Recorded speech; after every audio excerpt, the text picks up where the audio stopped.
Olá, tudo bem? Que bom ter a sua companhia, que bom ter você aqui comigo conectado na tela da TV Cultura Paulista. Eu sou o Danilo Palma e esse é o programa Visão de Futuro. Eu quero convidar você para acessar as minhas redes sociais, @DaniloPalmaSP, e se conectar comigo através de todas as plataformas, YouTube, Facebook, Instagram, LinkedIn e também as minhas redes nos grupos no WhatsApp, que é o 19993704008.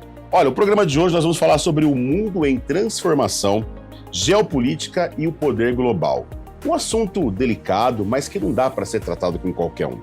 E é por esse motivo que nos estúdios aqui da Ridley, na cidade de Campinas, Rodrigo Moraes. Rodrigo com dois Gs e também o Moraes com IS. Tudo bem, meu irmão? Tudo bem, Danilo, é um prazer estar aqui. Parabéns pelo programa, eu fico muito honrado pelo convite. E vamos lá, vamos falar de Brasil e do mundo.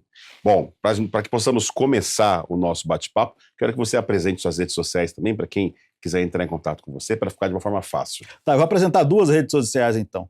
Você me encontra fácil no Instagram, @rodrigo.moraes com I. E eu recomendo que você me busque no Substack, substack.com/rodrigo.moraes,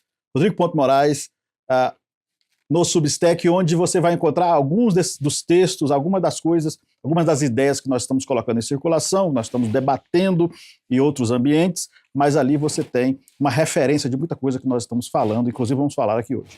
Quando nós falamos, Rodrigo, de que o mundo está em transformação, o que está acontecendo com o mundo? Nós podemos comparar essa transformação com a queda do Muro de Berlim? Podemos e devemos. A mudança que o mundo está passando hoje, ela é tão grande, tão importante quanto a queda do Muro de Berlim. Mas qual que é a principal diferença? A principal diferença é que quando os nossos pais olharam para a televisão e viram o muro cair, perceberam essa mudança diante daquele grande estrondo. Só que a mudança que nós estamos vivendo é uma mudança silenciosa, é como se fosse um suspiro. E isso gera muita confusão, muita desorientação em analistas no Brasil e fora do Brasil, né? Então, por isso que essas conversas são importantes, são conversas que a gente tem feito em muitos lugares. Veja bem, a partir da queda do muro, o mundo se transforma e adota, quer dizer, acaba a Guerra Fria e o mundo se divide, então, que estava dividido em duas forças, a União Soviética e os Estados Unidos, o capitalismo, por assim dizer, vence a Guerra Fria. Tendo vencido, então, a Guerra Fria, o que ocorre? Vamos lembrar ali da doutrina, chamada doutrina do Fukuyama. Fukuyama dizia o seguinte, e essa doutrina, ela orienta as ações desse império vencedor.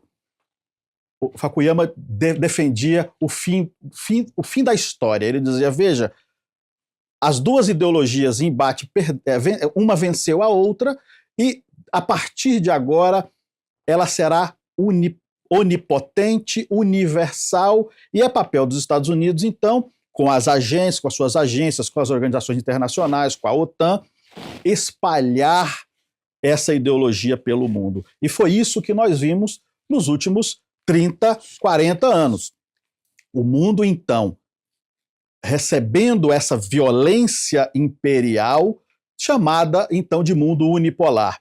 É claro que os americanos eram um proxy desse poder, porque esse poder é representado verdadeiramente não só pelas essas grandes agências, pelas grandes fundações, mas principalmente pelas grandes corporações. Era um poder, antes de tudo, econômico. Sendo assim, esse poder econômico hoje se vê questionado e se vê em frente, né, diante de uma adversidade. Ele vê-se diante de uma imposição de uma outra força que está sendo agora disposta pelo mundo, que é o que a gente chama de multipolaridade. Então Fukuyama dizia, a história acabou, agora é uma questão de impor a democracia liberal para o mundo, só que nós chegamos no momento onde isso começa a ruir, justamente porque, por assim dizer, veja bem, quando o Fukuyama diz isso, Danilo,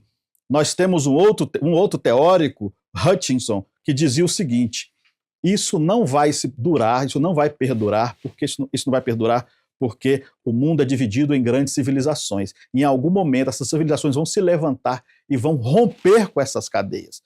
Pois bem, como que se impôs isso? Desde interferência em governo, derrubada de governos, guerra contra o terror. Todos nós observamos nos anos 90, quando começa toda a pressão americana nos países do Oriente Médio para controlar os petrodólares.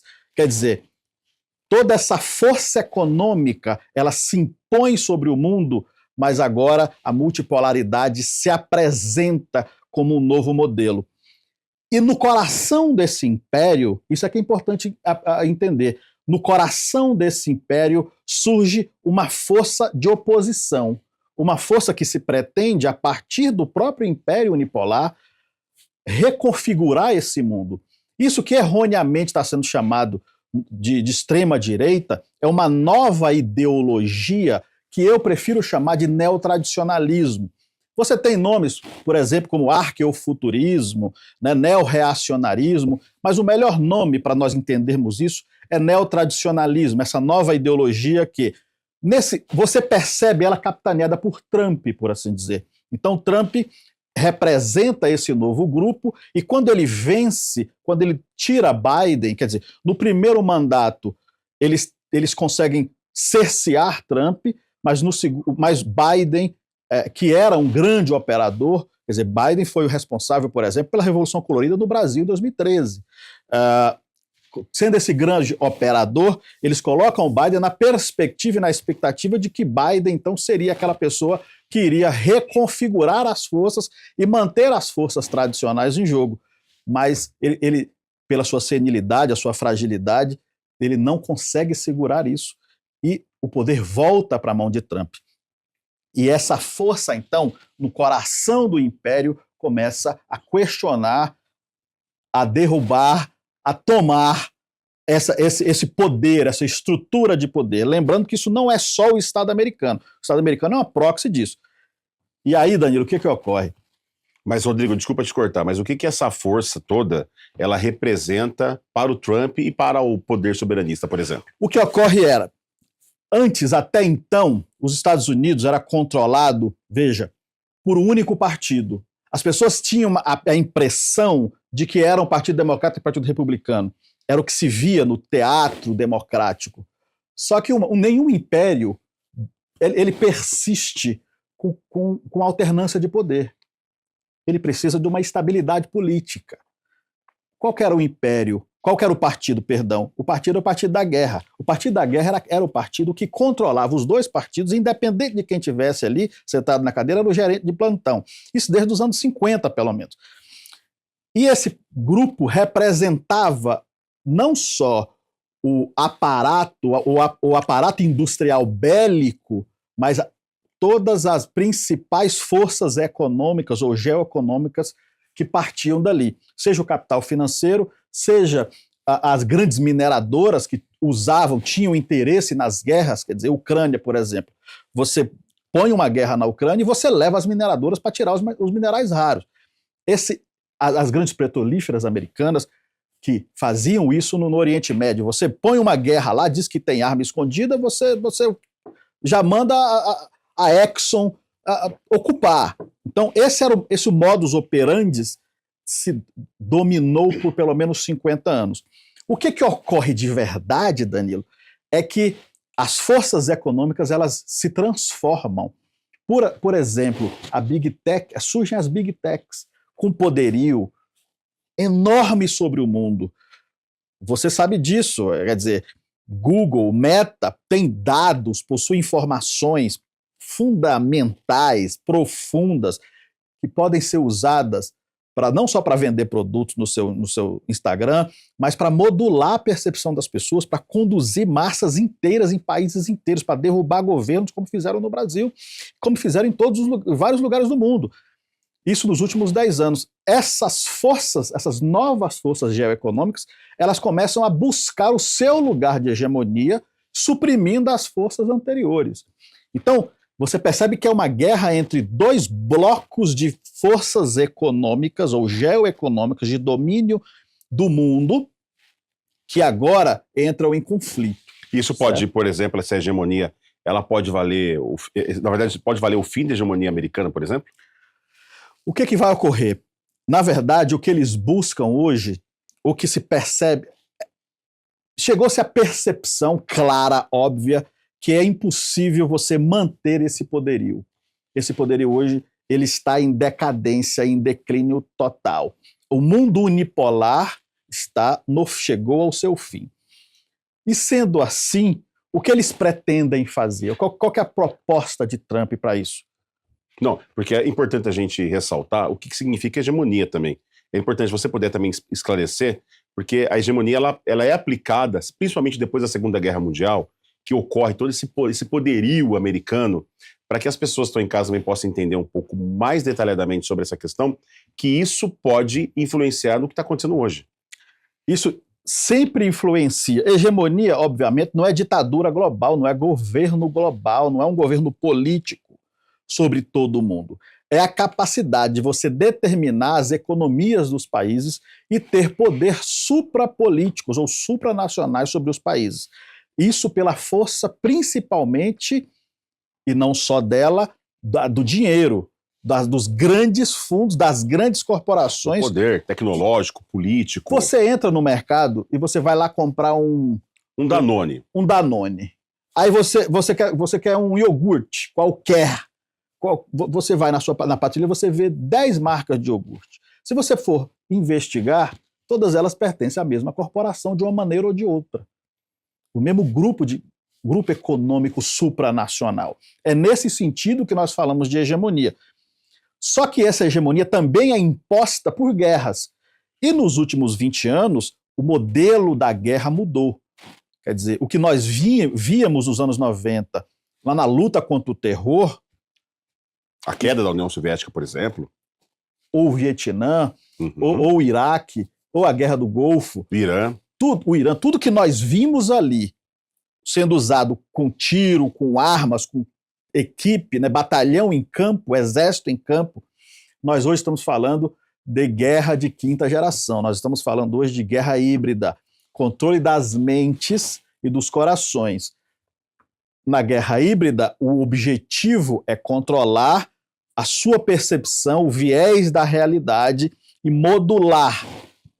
As grandes techs, as big techs, elas têm a capacidade de oferecer para esses operadores informações profundas sobre nós, que a partir da gestão dos anseios, das esperanças, das expectativas, dos medos antropológicos, você então modula a percepção e conduz as sociedades. Então nós podemos dizer que nós vivemos na era das sociedades ou das psicossociedades. Então nós vivemos na era das psicossociedades e na égide das psicossociedades a guerra também muda. E então essa guerra de domínio, ela se dá a partir disso. Essa é a questão da hegemonia. Só que essa hegemonia, então, ela está sendo questionada em direção à multipolaridade. Sendo assim, quais são essas forças? A força que Trump representa, neotradicionalista, big techs, que também tem grupos ali das mineradoras e também tem grupos dentro de Wall Street, ou seja, dentro do capital financeiro, ela busca, então, suprimir aquela força antiga, e essa é a guerra que está acontecendo no seio do império. E esse processo todo,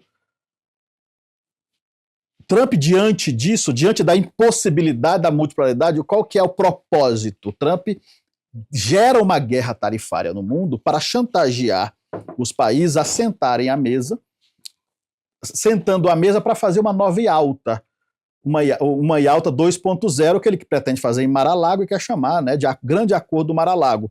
Ele tem um problema hoje em relação ao dólar, precisa resetar a questão do dólar e precisa controlar a multipolaridade. E existe um cansaço em toda essa questão, um cansaço mais mundial, vamos pensar assim, de forma mais mundial, um cansaço referente ao liberalismo, por exemplo? Total, o liberalismo está em declínio. O que o liberalismo hoje, se você observar a Europa, você vai perceber, por exemplo, nas ruas da França, esquerda e direita, a esquerda tradicional, os comunistas lá da linha do Mélenchon, aquela turma mais tradicional, estudantes sindicalistas, junto com a chamada extrema-direita, nas ruas contra Macron. Nós observamos isso há 3 anos atrás. Então, assim, a Europa está se insurgindo, a China, a Rússia, toda o chamado Rimland e a Heartland se insurgindo contra essa força de maneira violenta, em direção à multipolaridade, onde cada civilização, então, ela é valorizada pelo seu modo de ser e se posiciona com a liberdade contra essa força imperial, certo? E nesse contexto, o Trump pretende, então, controlar essa multipolaridade, chamar esses países para o acordo. Quando ele faz isso, Danilo, o que ocorre? Ele tenta reconstituir, por assim dizer, uma nova talassocracia, um regime parecido com o que Portugal construiu no século XVI. O domínio do Atlântico, então. É o novo Tratado de Tordesilhas, com os Estados Unidos, a partir de Trump, reconfigurando ou controlando. Por isso que ele fala de Groenlândia, fala de Panamá, fala de Golfo do México, mudando de nome. O que ele pretende com isso? Ele pretende, quando sentar à mesa para falar com China, Rússia, Irã, Índia, ele tem debaixo do braço o Brasil, a Argentina, e ele diz, olha, vamos negociar aqui as commodities brasileiras, as commodities argentinas, a América Latina é minha. A nova talassocracia, o novo governo dos mares, um novo atlanticismo que ele pretende usar como uma moeda de troca nessa mesa de negociação. Estamos voltando a 500 anos atrás. Os portugueses tiveram certo esse tempo todo, né? Viva Camões! Pessoal, nós vamos fazer um breve intervalo e daqui a pouquinho nós voltamos aqui com o Rodrigo Moraes, trazendo toda essa pauta que é tão importante para que nós possamos pensar no futuro. Nós voltamos já já aqui com Visão de Futuro.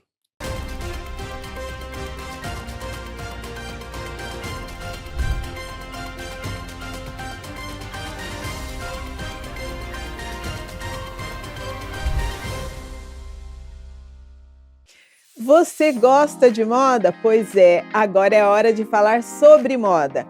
Você conhece o VESO Instituto de Moda? O VESO Instituto de Moda é uma escola com mais de 70 cursos. Uma escola de modelagem, corte e costura, designer de moda. Tire seus projetos do papel. Se você estiver em Campinas, você pode fazer cursos presenciais. Se você estiver fora da região de Campinas, você pode estudar no VESO Instituto de Moda através das plataformas online. E ainda você conta com materiais didáticos diversos que facilitam o seu aprendizado. Para maiores informações, simples assim, é só você clicar no QR Code abaixo e acessar esses telefones e obter todas as informações. Faça moda, faça você mesmo com o VESO Instituto de Moda. Descubra o Recanto das Pérolas, a mais recente novidade da Zoom Engenharia em Hortolândia. Apresentamos casas e apartamentos de 2 dormitórios com lazer completo. Torne realidade o sonho da casa própria com ofertas especiais. Este é o lançamento mais aguardado de 2024 com condições exclusivas do programa Minha Casa Minha Vida. Não perca essa oportunidade única. Visite-nos hoje mesmo e garanta o seu lugar nesse paraíso residencial.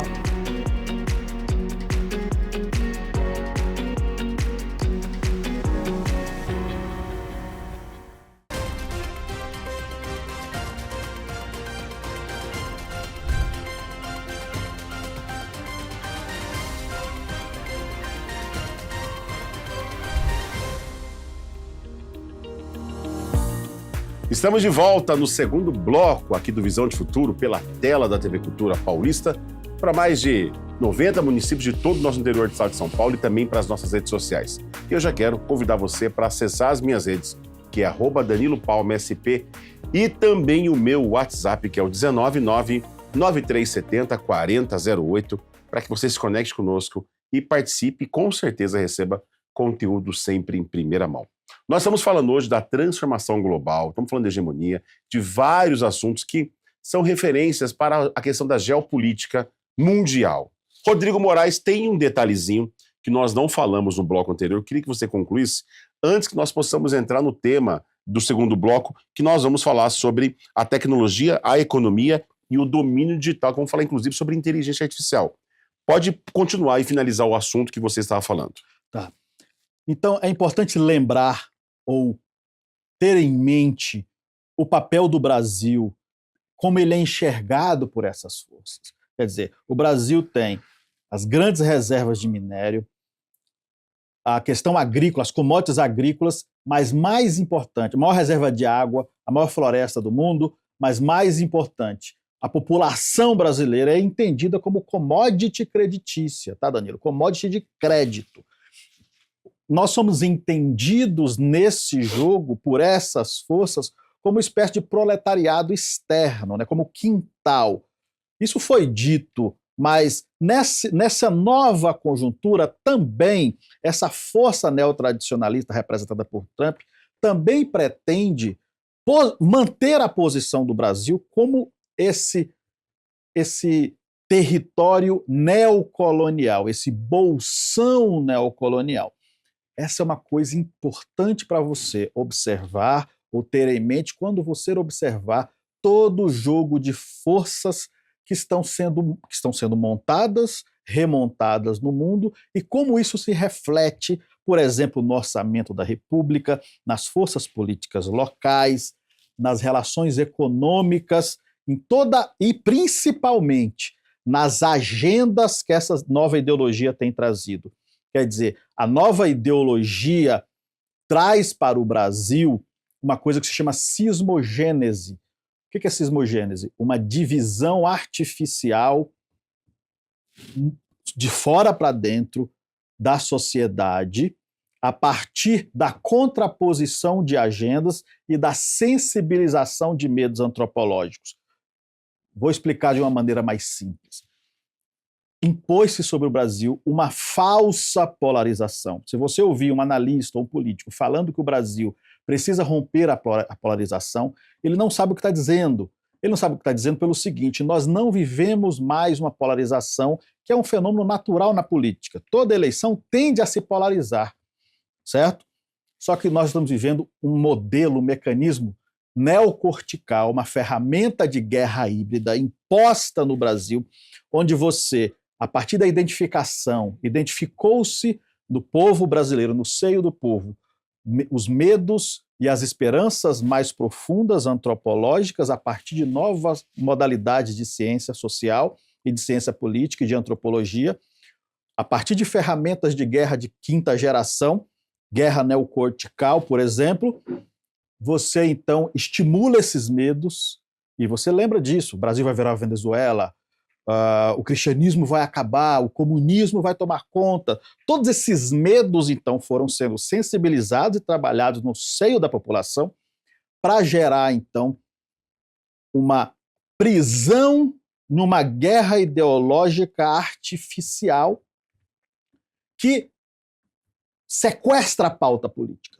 Toda a pauta política brasileira hoje está presa, aprisionada, sequestrada numa dinâmica de uma pseudopolarização cismogênica que dividiu o povo brasileiro e gerou uma guerra civil de natureza híbrida. Isso é uma guerra civil local, irmão contra irmão, amigo contra amigo, vizinho contra vizinho, numa guerra que você acentua-se medos na população e estimula-se esses medos e aprisiona a população, então, dividindo-a, e quem não participa dessa divisão, quem não é, por assim dizer, acionado por essa divisão, vai se observar, então, no Brasil, nos últimos anos, uma intensificação da alienação política. 40% da população hoje não está votando. Não sai de casa nas abstenções, vota nulo ou vota em branco. Isso é um efeito, então, de uma ferramenta, eu vou repetir, uma ferramenta de dominação neocolonial sobre o Brasil, a partir, então, do estímulo de medos antropológicos numa dinâmica neocortical, mas com o objetivo neocolonial, de transformar o Brasil num bolsão colonial desse novo eixo de poder que está sendo, então, produzido ou construído diante, né, ou em face de, se posicionando em relação à multipolaridade. O mundo está caminhando para a multipolaridade, a força tradicional do Império Unipolar hoje está dividida, e aí sim você pode entender isso como os democratas e os antigos republicanos, aquilo que Trump chamou de deep state, que seria, por assim dizer, esse conjunto de agências que operavam esse modelo anterior de guerra de espectro total, que nós chamamos, guerra de domínio total, né? Esse bloco, então, hoje está sendo questionado, atacado, derrubado pelo novo eixo de poder, capitaneado, sim. É sempre interessante, quer dizer, eu não quero descer isso ao nome de quem são, mas é sempre interessante observar, por exemplo, as Big Techs, para onde as Big Techs estão indo. Elon Musk, por exemplo, nós vimos na eleição de Trump, todos os cabeças da Big Tech. E agora o Elon Musk faz uma guerra contra Trump que é artificial, quer dizer, ele produz uma guerra fake contra Trump e depois diz, não era bem assim que eu quis dizer, porque ele estava sofrendo retaliação econômica. Mas, na verdade, nem ele nem Trump podem se descolar dessas forças. Trump representa elas politicamente, mas ele é um gerente. Ele não é o operador disso tudo, né? Agora, essa guerra que também está indo para o mercado e para o mundo de tecnologia, o mundo da economia e também o mundo do domínio digital. Com tudo isso que a gente está falando, existe uma corrida muito grande, como, por exemplo, para a questão da tecnologia da inteligência artificial. O Brasil está excluído dessa ponta, dessa cabeça tecnológica. Quem tá nessa guerra? Estão se falando que a inteligência artificial é o novo ouro do momento. Quem está vencendo essa guerra, Rodrigo? A corrida da IA hoje, da inteligência artificial, pode ser comparada à viagem à Lua, que consolidou o poder desse império unipolar, e pode ser comparada à escola de Sagres, que consolidou o Império Português, tendo dominado o mundo por 2 séculos a partir das grandes descobertas, da descoberta dos novos continentes, dos novos mundos. É ela definidora do futuro do mundo, pelo menos pelos próximos 50 anos. Quem dominar a IA, dominará o mundo. Estando o Brasil hoje submerso, oprimido, controlado por essas forças geopolíticas e geoeconômicas, por meio dessas armas que nós falamos, sendo o Brasil, então, esse bolsão colonial dessas forças, você observa isso até no próprio Congresso Nacional, como as forças locais se submetem a isso. Essa frente parlamentar, por exemplo, de cibersegurança, você vai perceber o controle das Big Techs, essas Big Techs do lado ocidental, por assim dizer, excluindo o Brasil da centralidade das descobertas, né, da produção da nova tecnologia. Quer dizer, o Brasil está definido e determinado para se tornar um consumidor, proletariado externo, né, um quintal. E para que isso se dê, quer dizer, precisa-se tirar essa força, e veja, talvez o povo com a maior imaginação do mundo, a maior capacidade de romper, a maior criatividade do mundo, eu diria, citando o professor Mangabeira, por exemplo, é forçado, por assim dizer, a sair da centralidade disso. Os países que estão nessa... está excluído, na verdade. Né? Está excluído por obrigação, por imposição. É uma exclusão é uma imposição global? É uma imposição dessas forças imposta sobre o Brasil. O que se pretende com o Brasil você vai consumir IA e você vai consumir até depois que a gente tivesse esgotado. Como a corrida primeiro nuclear, aqui esgota, depois quando aqui tudo não estiver satisfeito, quando a gente manda para o Brasil. Tranquilo, a gente manda para vocês. Isso é importante dizer. Dessa maneira que eu estou dizendo, talvez possa soar um pouco demais ou muito seca, mas eu acho que é um jeito muito mais simples de vocês entenderem essa esse conjunto de forças e o resultado que isso gera no país. Primeiro, antes de tudo, nós precisamos refletir sobre a posição do Brasil no mundo.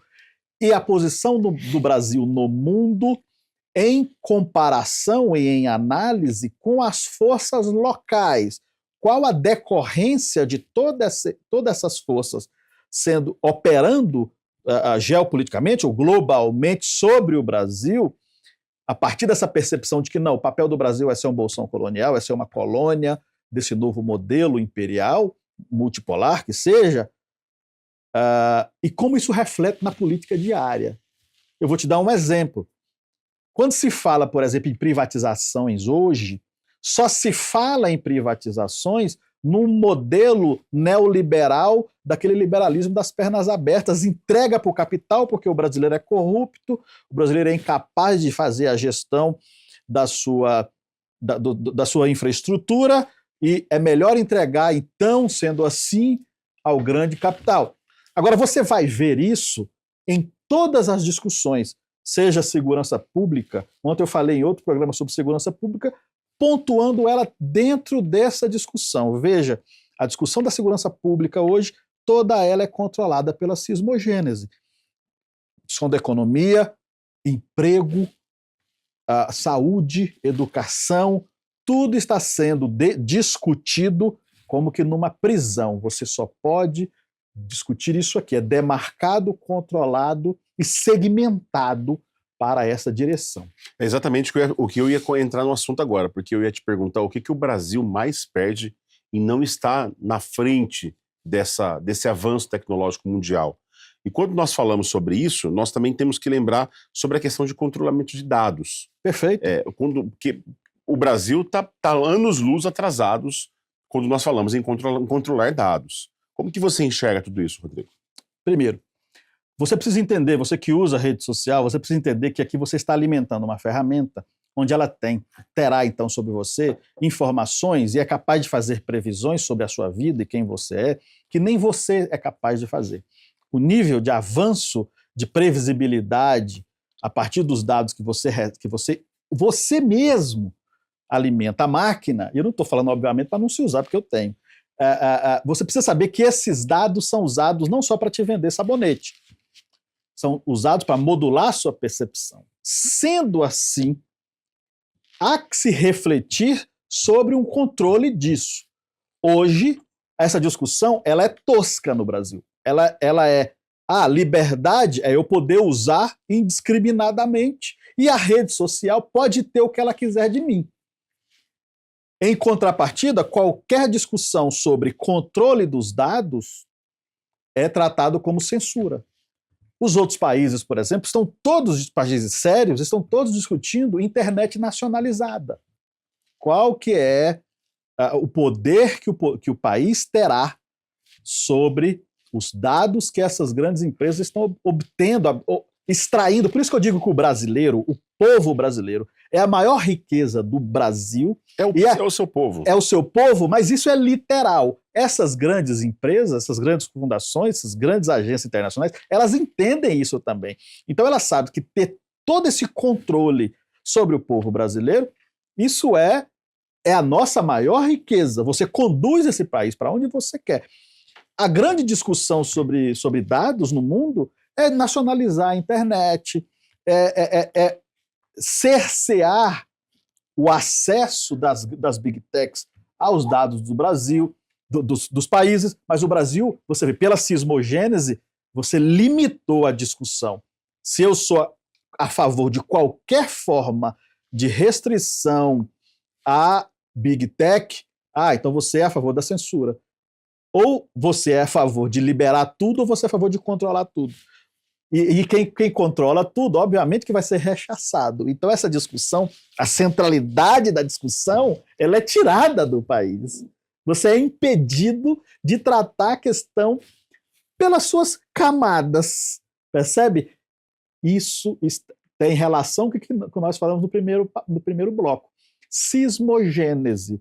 A cismogênese produzida no seio da nação, ela produz agendas previamente estabelecida, seja a identitária, né, que dominou a esquerda. Então, a esquerda brasileira é dominada pelo identitarismo, nada mais pode se discutir lá dentro, e a direita brasileira, essa nova direita, dominada pelo neotradicionalismo, pelas suas agendas, e essas agendas se contrapõem, e existe uma espécie de mutualismo entre elas, uma depende da outra.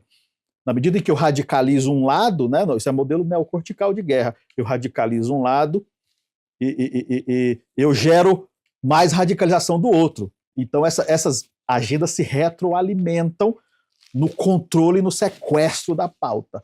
Eu reafirmo que isso é uma ferramenta, uma arma de dominação geopolítica e geoeconômica sobre o Brasil. Bom, nesse tabuleiro global, o Brasil ou ele está jogando ou ele está sendo jogado, né? Daqui a pouquinho, no próximo bloco, nós vamos falar sobre o Brasil. Como que fica o nosso Brasil? Eu estou com o Rodrigo Moraes e eu volto já já aqui no Visão de Futuro.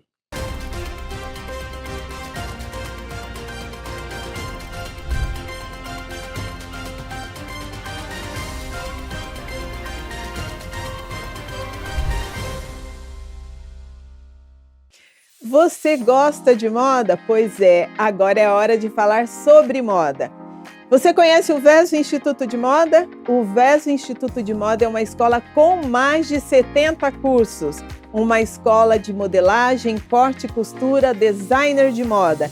Tire seus projetos do papel. Se você estiver em Campinas, você pode fazer cursos presenciais. Se você estiver fora da região de Campinas, você pode estudar no VESO Instituto de Moda através das plataformas online.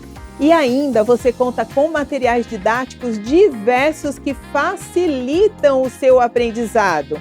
Para maiores informações, simples assim, é só você clicar no QR Code abaixo e acessar esses telefones e obter todas as informações. Faça a moda, faça você mesmo com o VESO Instituto de Moda.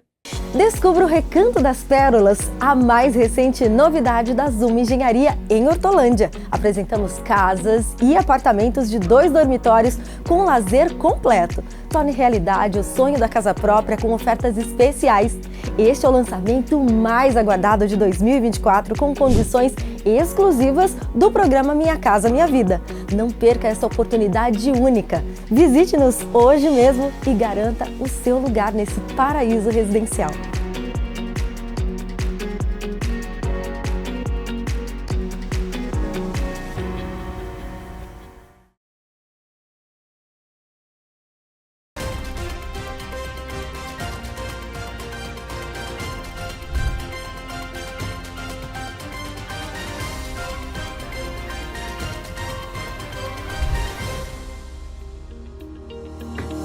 Olha, nós estamos de volta com o programa Visão de Futuro, aqui na telinha para você. Hoje o programa, nós estamos falando sobre vários assuntos. Geopolítica, hegemonia, estamos falando sobre transformação global. E quem está com a gente aqui é o Rodrigo Moraes, estrategista, especialista, cientista político. Meu telefone tocou, é ao vivo, faz parte, então a gente não tem o que fazer. Segue o programa. Rodrigo, e o Brasil nessa história toda? Está jogando ou está sendo literalmente jogado? Está sendo literalmente jogado nesse momento, Danilo, simplesmente porque, como eu disse no bloco anterior, nós estamos aprisionados nessa cismogênese, o que está se dizendo, sendo chamado erroneamente de polarização, na verdade é uma ferramenta de guerra híbrida, numa modalidade neocortical, onde controla-se a partir do neocórtex, certo? E isso, então, você aprisiona e sequestra a pauta. O Brasil está assim porque o nosso povo está sendo cerceado da sua possibilidade de discutir esses temas e discutir os temas mais importantes para o desenvolvimento, o crescimento do país, porque só a partir daí é possível que o Brasil seja capaz de se posicionar globalmente.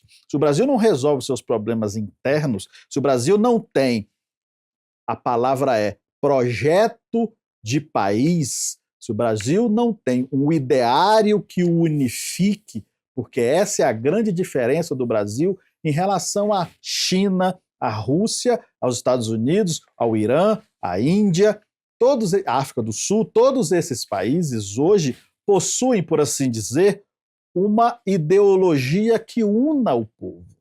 Uma ideologia de unidade que dá um senso de pertencimento, um senso de propósito, um senso de identidade nacional.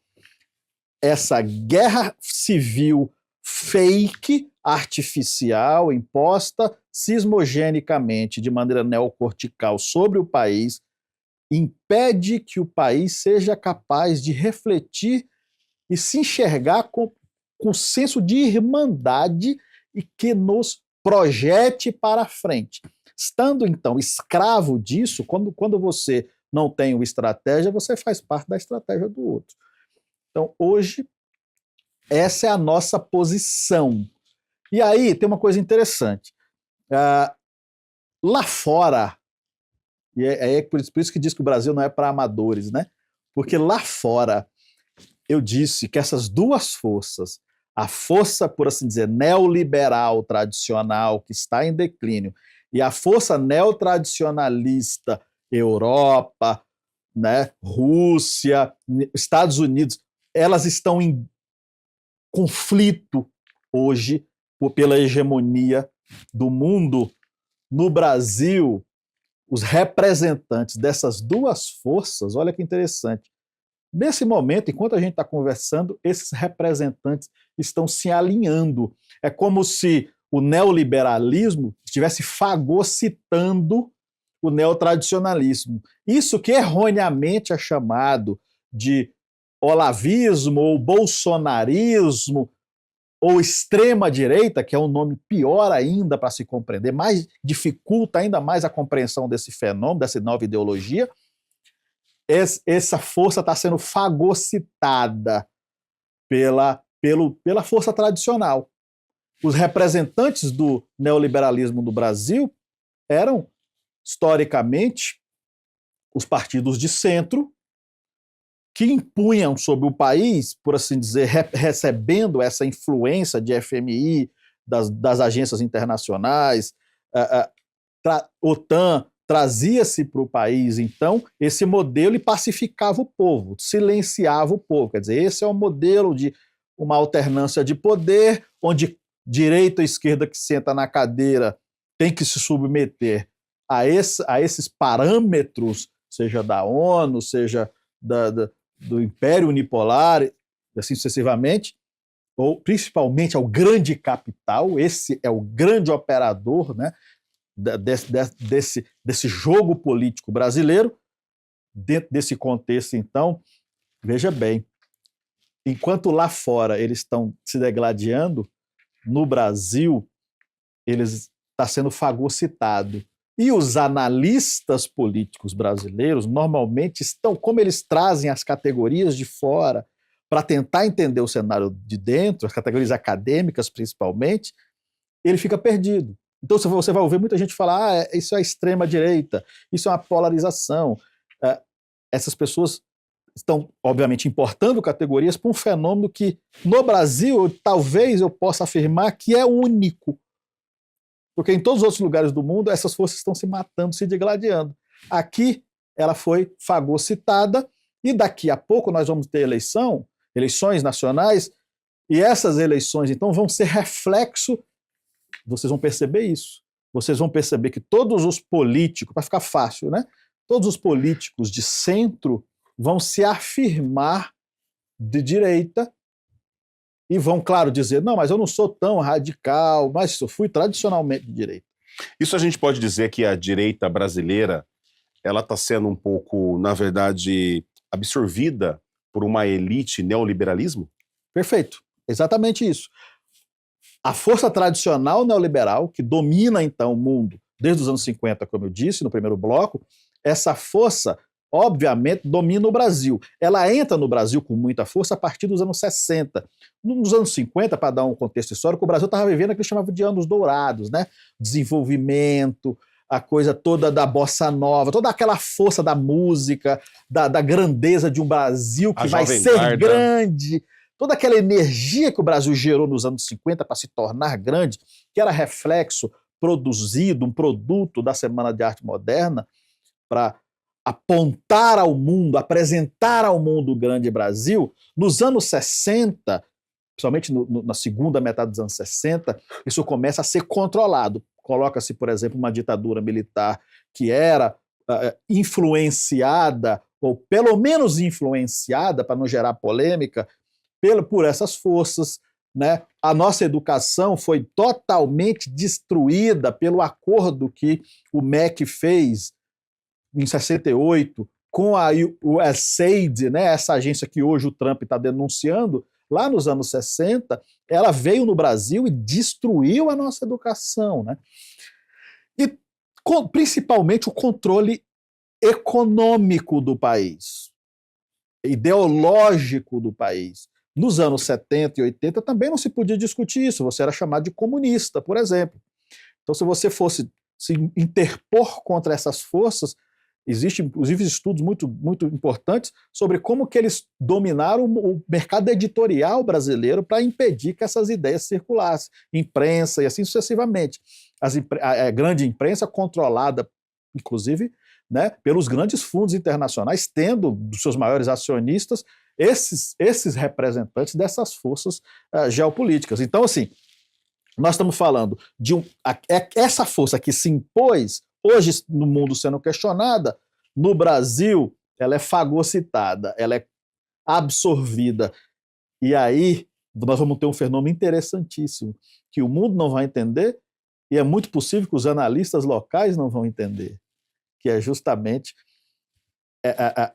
essa mistura, essa intersecção, essa absorção dessa direita chamada extrema nas suas agendas pelo centro neoliberal representante dessas forças tradicionais do mundo. Isso é uma coisa que eu coloco aqui para que o ouvinte preste atenção preste atenção no MDB, em Temer, nos grandes operadores, nos homens que estão, por assim dizer, por trás, né, da montagem desses jogos. E você vai perceber o reflexo disso também nas próprias candidaturas. E aí, vamos lá. Duas forças globais unidas no Brasil. E o que sobra para a esquerda, então? A esquerda você vai observar uma derrota muito grande nessa esquerda identitária, que também é artificialmente imposta. O identitarismo não é a esquerda de verdade, né? Também é um controle geopolítico, é uma arma de dominação geopolítica. Vai se manter ali só para gerar medo antropológico. Vai se manter ali alguma vitória eleitoral só para dizer, veja, o comunismo vai chegar.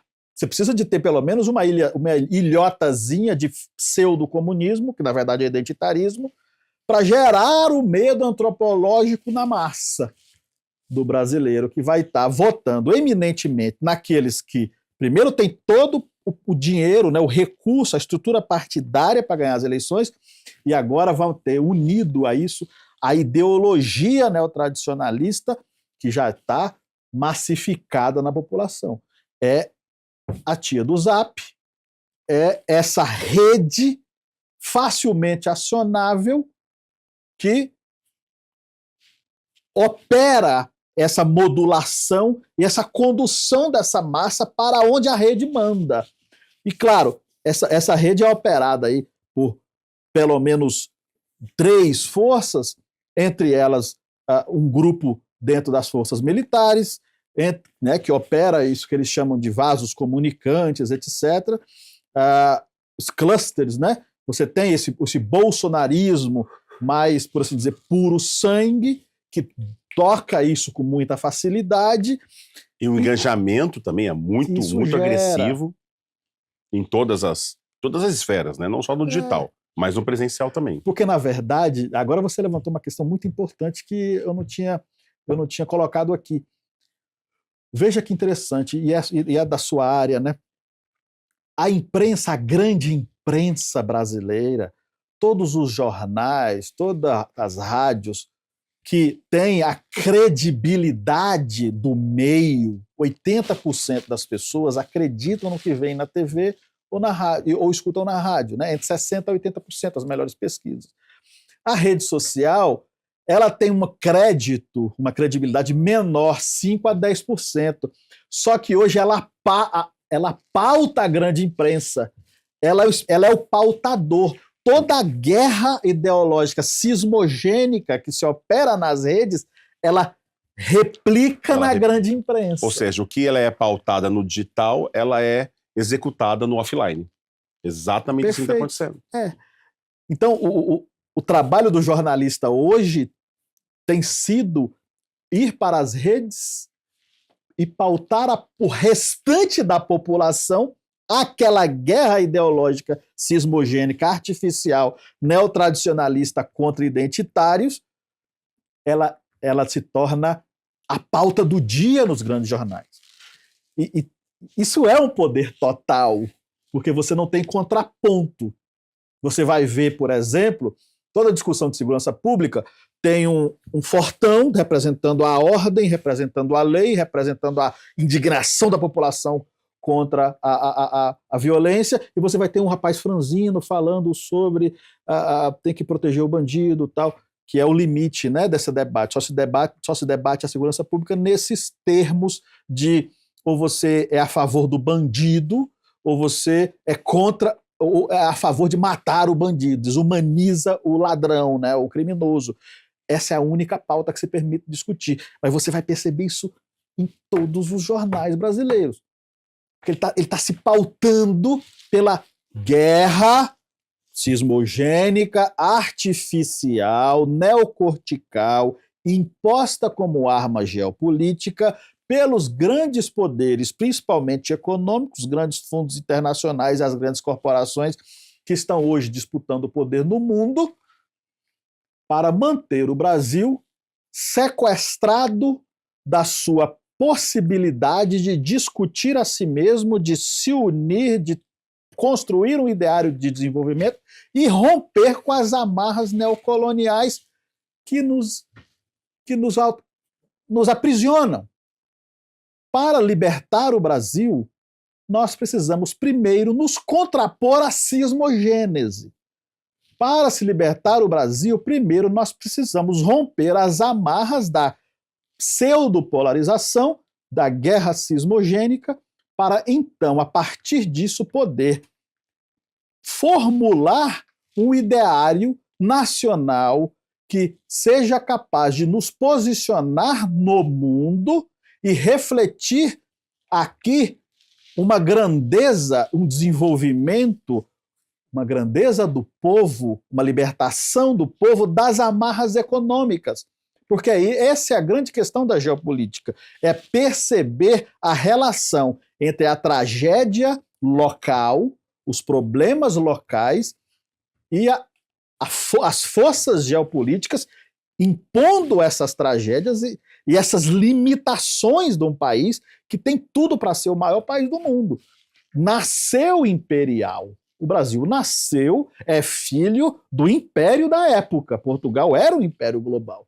O Brasil nasce para ser imperial, tanto que eles pretendiam trazer a sede para cá, porque era a sede do império, porque era melhor para acessar a Ásia, a África, do que, né, estando lá na Península Ibérica.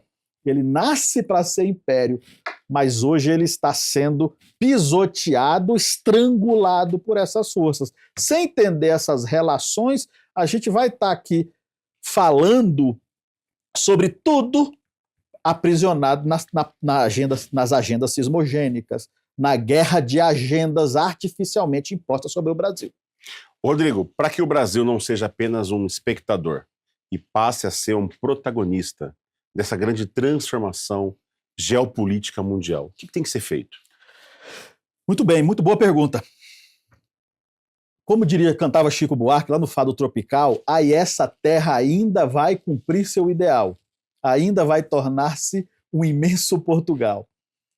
O Brasil, para ele se libertar, primeiro nós precisamos nos contrapor, é preciso gerar uma força de contraposição à cismogênese. Guerra híbrida só se vence com guerra híbrida? Você percebe que as soluções normalmente apontadas são aquelas de dirimir. Não, nós temos que acabar com a polarização, nós temos que diminuir a tensão.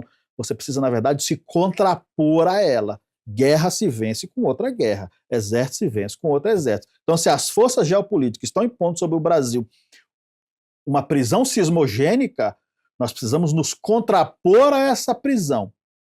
E hoje, os operadores, os grandes atores, estão todos sendo, de alguma maneira, demarcados, controlados por esses demarcadores impostos por essa arma geopolítica.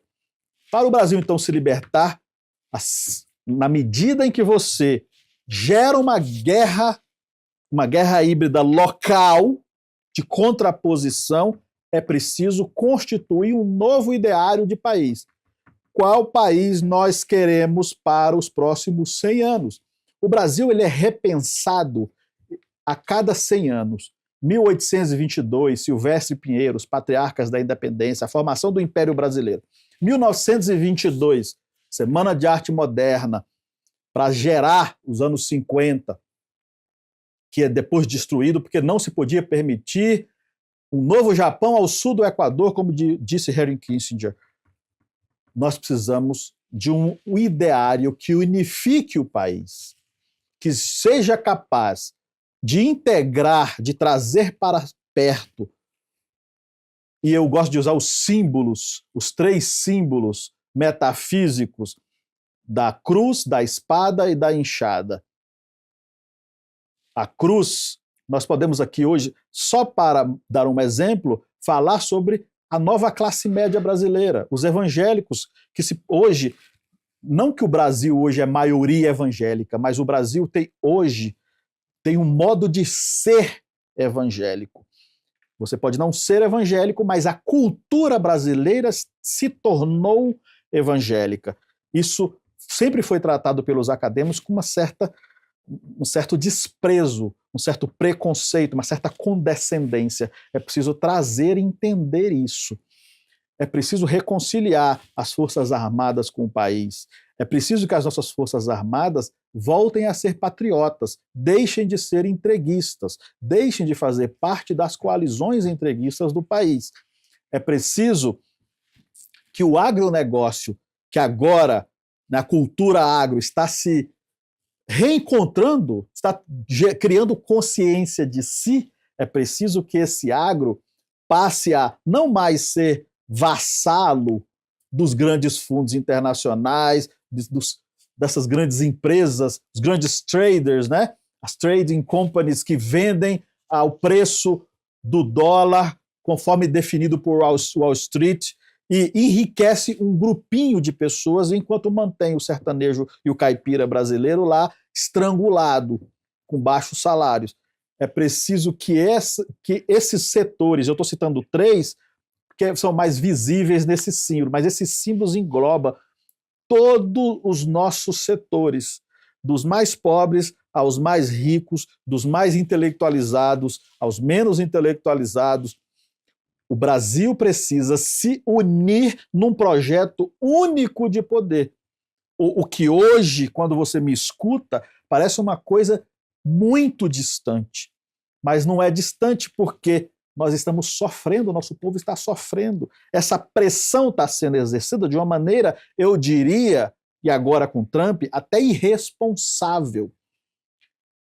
E os nossos políticos, ou eles estão chorando, lamentando o fim da ordem unipolar, são as viúvas da ordem unipolar, ou eles estão lá pedindo para o Trump ajuda, beijando a mão, são as cadelas da nova ordem. Quer dizer, é sempre uma postura subserviente, sempre uma postura de vira-lata, é sempre uma postura de quem não conhece e reconhece a grandeza dessa nação, Danilo.